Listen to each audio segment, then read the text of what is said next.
Hello friends, எல்லோரும் எப்படி இருக்கீங்க? வெல்கம் டு சோயம் மாதிரி சேனல். இன்றைக்கி பீக்கிங்காய் பொரியலும் ரசமும் வைக்க போகிறேங்க. நான் பாருங்கள் 2 பீக்கிங் எடுத்துருக்குறேன். இது மேலே இருக்கிற தோல் லேசாக சீவிட்டு சுத்தமாக கழுவிட்டு பொடியாக கட் பண்ணிக்கலாம். இந்த தோல் நம்ம சட்னி செய்யலாங்க, அவ்வளோ நல்லது, அவ்வளோ டேஸ்ட்டாகவும் இருக்கும்.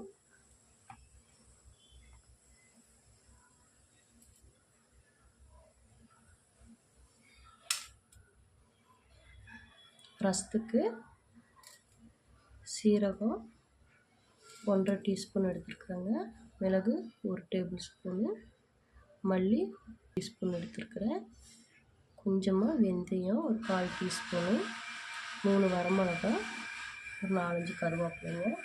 இப்போ இது லேசாக பவுடர் பண்ணிடலாம்.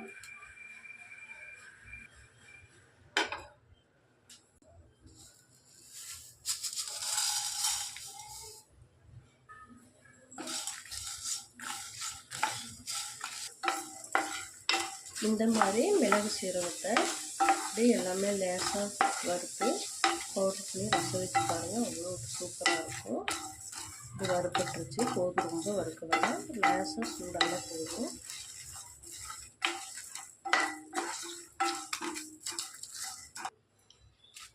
பாருங்கள், இது நல்லா லேசாக வறுத்துட்டு வந்தாச்சு. இது ஒரு ஜாரில் போட்டுடலாம்.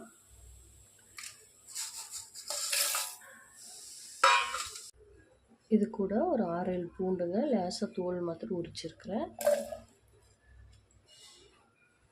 மல்லித்தலை காம்பு மாத்திரம் போட்டு 1-2 திருப்பி எடுக்கும். பாருங்கள், இது அரைச்சிட்டு வந்தாச்சு. இப்போ தக்காளி வேக போட்டுடலாம். புளி நல்லா பெரிய எலுமிச்சம்பழம் சைஸில் புளி எடுத்துருக்குறேங்க. தண்ணி கொதிக்கிற தண்ணி வச்சு ஊற வச்சிடலாம்.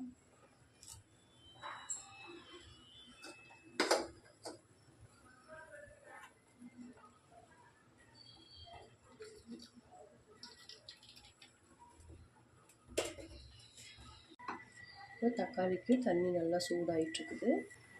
நான் ஒரு 4 தக்காளி போட்டு இந்த 4 தக்காளி நல்லா வெந்து வரட்டுங்க.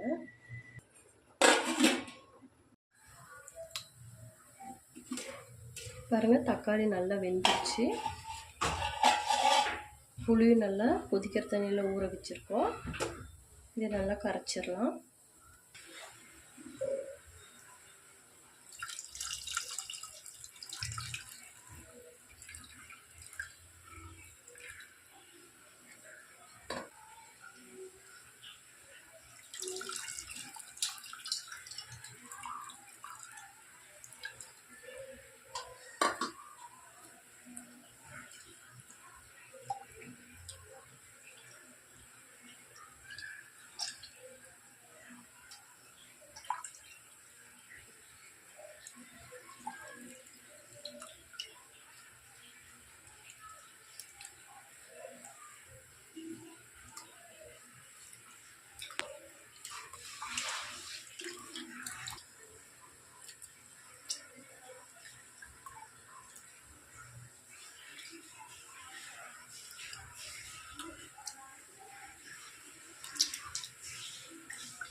கடுகு ஒரு 1/4 டீஸ்பூன் போட்டுக்கலாங்க.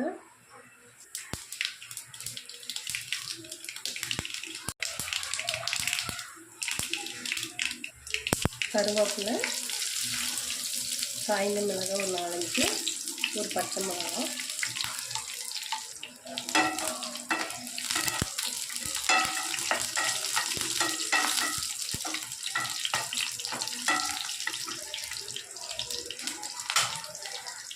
அரைச்சி வச்சுருக்கிறேன் மிளகு சீரகம் இஞ்சி பூண்டு நல்லா ஒன்றா போட்டு நல்லா எண்ணெயில் வதக்கிடுங்க.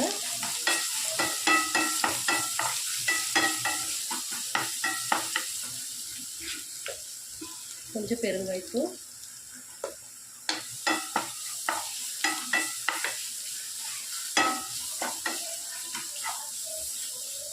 ஒரு 1/4 டீஸ்பூன் மஞ்சள்தூள்,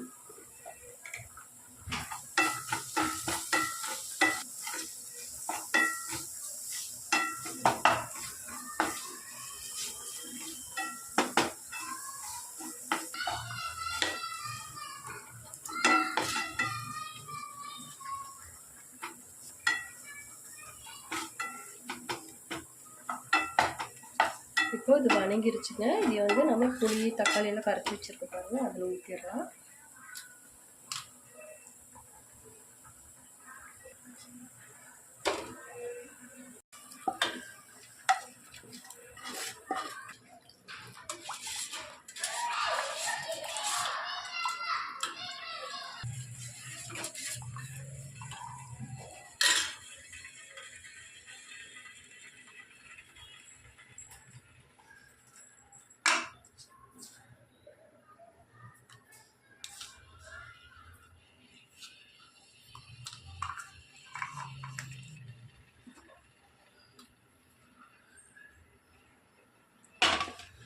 உப்பு போட்டிருக்குறோங்க. நம்ம தேவையான உப்பு போட்டு மல்லித்தழை தூவி விட்டுருக்குறோம். இது நல்லா நுரக்கட்டி வரட்டும். இந்த மாதிரி ரசம் வச்சு பாருங்கள். ரசம் வந்து குடி செய்வாங்க.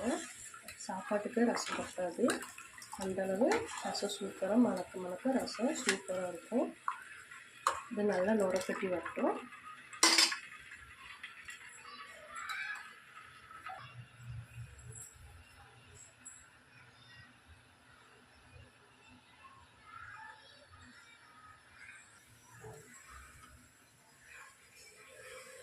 பாருங்கள், நல்லா நுரக்கட்டி வந்திருக்குது.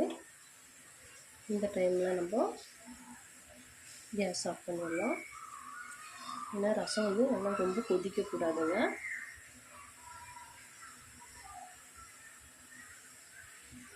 கேஸ் ஆஃப் பண்ணி வச்சு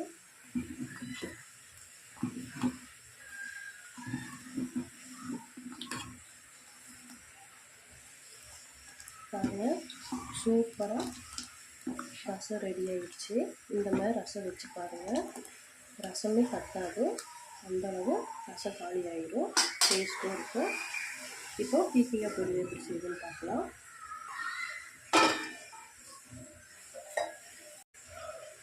பீக்கங்காய் பொரியலுக்கு ஆயில் ஒரு 1.5 டீஸ்பூன் விட்டுக்கலாங்க. எண்ணெய் காஞ்சிருச்சு. கடுகு, உளுத்தம்பருப்பு,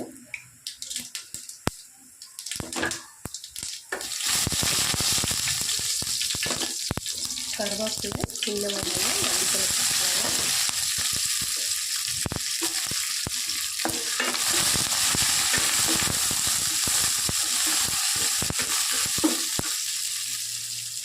மூணு பச்சை மிளகா 2 கட் பண்ணி வச்சுருக்கிறேன். காய்ந்த மிளகாய் ஒரு 4-5 போட்டுக்கலாம். முழுசாக போட்டுக்கலாம், காரம் இருக்காது. இது நல்லா எண்ணெயில் வளைஞ்சு வரட்டும். வெங்காயம், பச்சை மிளகாய், மிளகாய் நல்லா வளைஞ்சு வரட்டுங்க.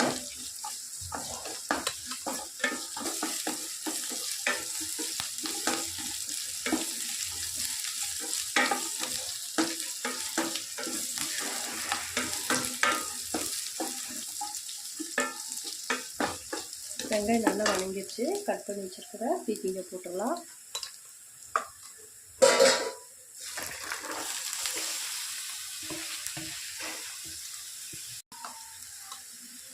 உப்பு ஒரு 1/4 டீஸ்பூன், மஞ்சள்தூள் ஒரு 1/4 டீஸ்பூனுங்க,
பாருங்கள், காய் எப்பவுமே உடனே தண்ணி ஊற்றக்கூடாது. இந்த மாதிரி நல்லா எண்ணெயிலே நல்லா வதக்கி விட்டுட்டு அப்புறம் தான் தண்ணி கொஞ்சமாக ஊற்றணும். உடனே காய் வந்து தண்ணி ஊற்றி வேக வச்சிங்கன்னா காய் ருசி கிடைக்காது, உப்பெல்லாம் பிடிக்காதுங்க. இந்த மாதிரி வதக்கி விட்டுட்டு அப்புறம் கொஞ்சமாக ஊற்றி நல்லா ஒரு 5 நிமிஷம் மூடி வச்சிங்கன்னா பீக்கங்காய் பொரியல் ரெடி ஆகிடும். பாருங்கள், நல்லா வணங்கிடுச்சு பாருங்கள். ஏன்னா பீக்கிங்கெல்லாம் ஒவ்வொரு காயில் தண்ணி இருக்கும், நம்ம தண்ணியே ஊற்ற வேண்டாம். இங்கே பாருங்க, இந்த அளவு இருக்கும், இதுலேயே வெந்துடும் காய். நான் இப்போ ஒரு 5 நிமிஷம் மூடி வைக்க போகிறேன்.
நம்ம காய்க்கு தண்ணியே ஊற்றலைங்க பாருங்க, அதுலேயே தண்ணி இருக்குது. ஒவ்வொரு காய் இப்படி தான் இருக்கும்.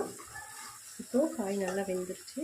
தேங்காய் துருவல் ஒரு கை போட்டுக்கலாம்.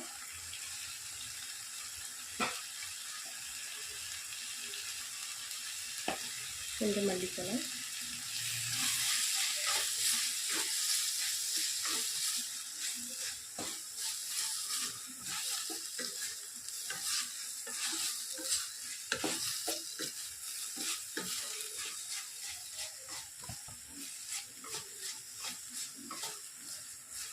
அவ்வளோதாங்க.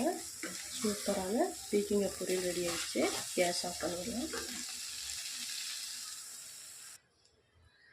பாருங்கள், சூப்பரான பீக்கங்காய் பொரியலும் ரசமும் ரெடி ஆகிடுச்சு. நீங்களும் வீட்டில் ட்ரை பண்ணி பாருங்கள். சுவையும் சேனலுக்கு மறக்காமல் சப்ஸ்கிரைப் பண்ணுங்கள், லைக் பண்ணுங்கள், ஷேர் பண்ணுங்கள். ஓகே, பாய்.